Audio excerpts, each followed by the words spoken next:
राधे राधे दोस्तों, कैसे हो आप सब। आशा करती हूँ आप सब अच्छे होंगे।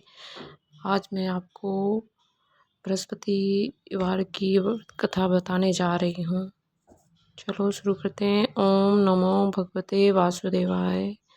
आज के इस पावन दिन हम सभी मिलकर भगवान विष्णु की पूजा और गुरुवार व्रत का अर्थ का श्रवण करेंगे।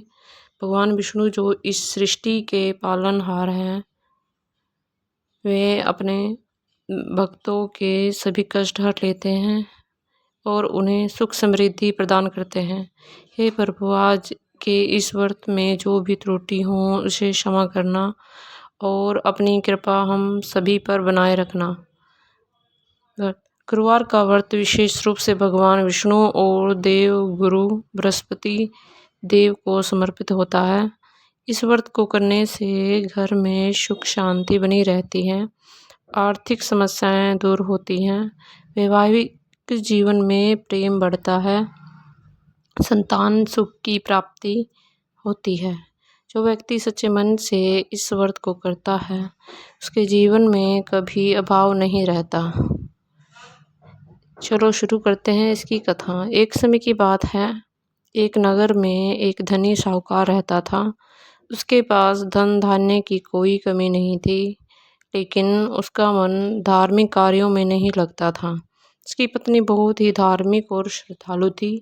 वह हर गुरुवार को विधि विधान से भगवान विष्णु का व्रत करती थी, कथा सुनती थी और गरीबों को दान देती थी। साहूकार को यह सब बिल्कुल पसंद नहीं था।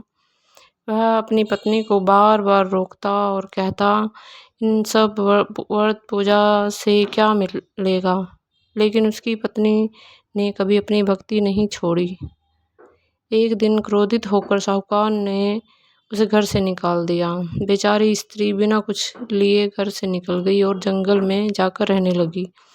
वहाँ भी उसने अपना व्रत और पूजा जारी रखी। उसकी सच्ची भक्ति देखकर भगवान विष्णु बहुत प्रसन्न हुए। उन्होंने एक साधु का रूप धारण किया और उसके सामने प्रकट हुए।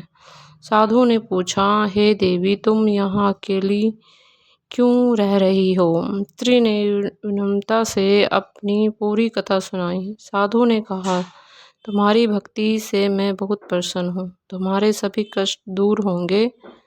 उधर साहूकार का सारा धन नष्ट हो गया। उसका व्यापार खत्म हो गया और वह दर दर भटकने लगा। तब उसे अपनी गलती का एहसास हुआ। वह अपनी पत्नी को खोजते खोजते जंगल पहुंचा।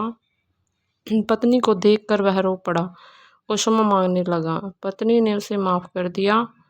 दोनों ने मिलकर फिर से श्रद्धा से व्रत करना शुरू किया। कुछ ही समय में भगवान विष्णु की कृपा से उनका जीवन फिर से सुख समृद्धि से भर गया। इस कथा से हमें यह सीख मिलती है कि भगवान पर सच्ची श्रद्धा कभी व्यर्थ नहीं जाती। कठिन परिस्थितियों में भी भक्ति नहीं छोड़नी चाहिए। अहंकार का अंत निश्चित होता है। क्षमा और प्रेम जीवन को सुंदर बनाते हैं। अब हम सभी मिलकर भगवान विष्णु से प्रार्थना करें, हे प्रभु, जैसे आपने साहूकार के दुखों को हरा, ऐसे ही हमारे दुखों को हरना। ओम